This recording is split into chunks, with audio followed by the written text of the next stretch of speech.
Sorry, I thought I hear some my stove being on. I'm not sure what that was. Is okay. So the peroneals, longus and brevis, it does assist the tibos, the tibials anterior. Okay, um, but the tibials anterior, but it what it does, it everts. Okay, so the tibialis anterior and tibialis posterior, which is the muscle that I was talking about here, it inverts.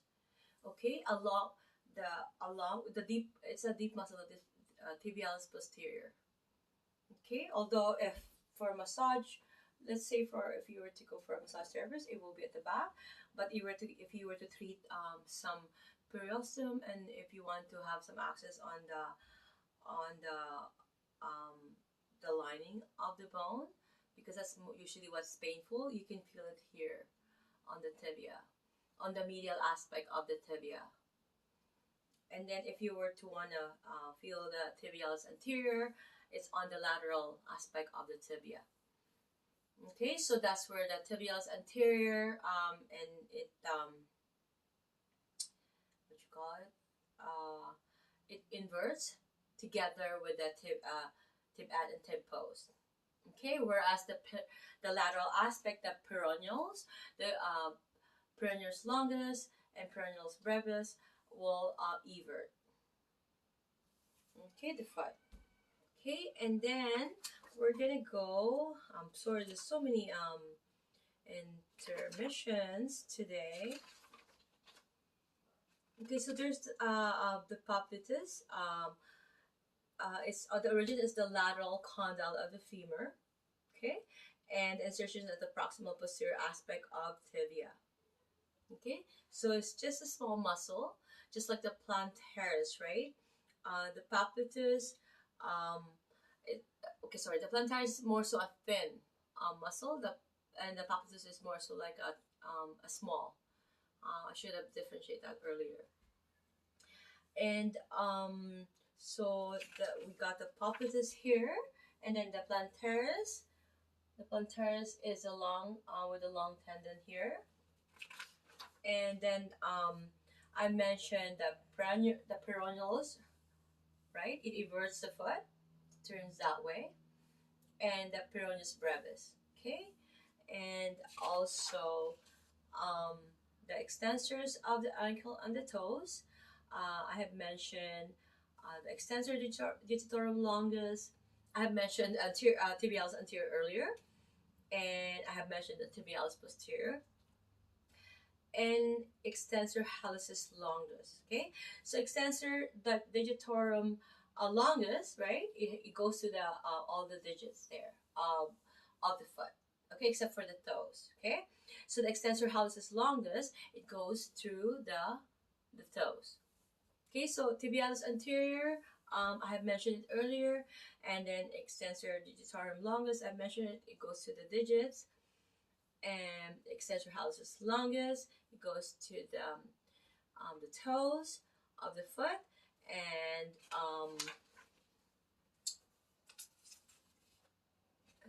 I am just going to check if there's anything missing in terms of the lower leg.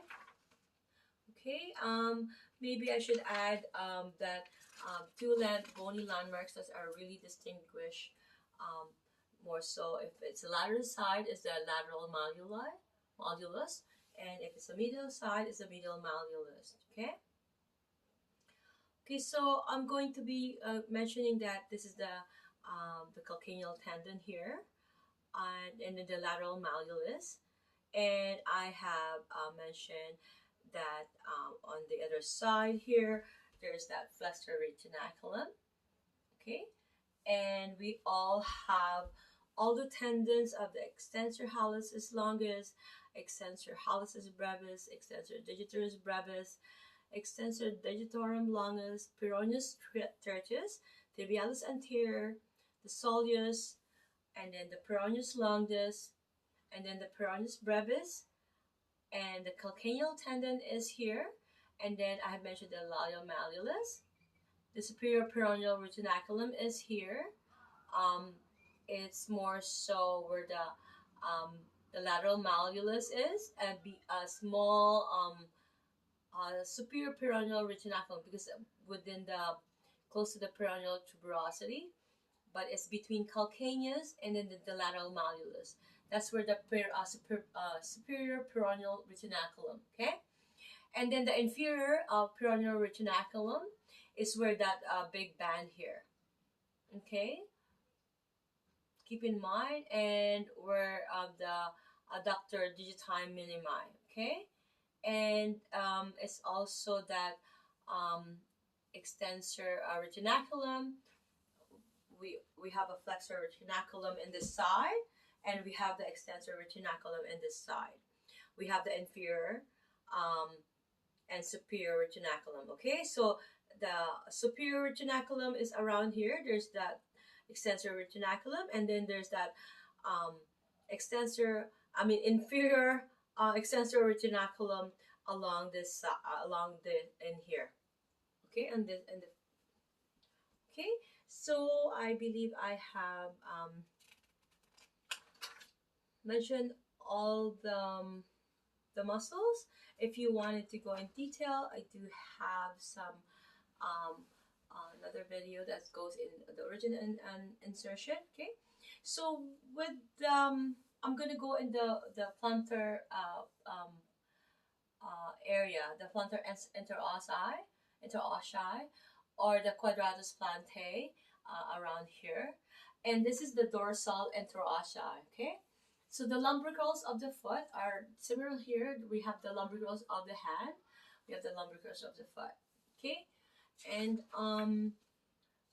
for anything, keep in mind this is the plantar, just like the palm. This is the palmar view, dorsal view, the plantar view. Okay, so I don't think I have missed anything. Um, yes, so far. I'm also going to be doing a video of the bony landmarks a little later on, but I wanted to mention the medial, the arch. Okay, so um, if there's a it's important for runners and bicyclers to have a high arch, right? Um, so if you have a flat foot, it's really hard to run, because that meaning is it's collapsing, right? Okay, so this area here, I'm gonna show where the medial longitudinal, the transverse, and the lateral longitudinal. Okay, so the medial longitudinal runs from here, and the lateral longitudinal runs from here, and then the transverse longitudinal, it goes from here.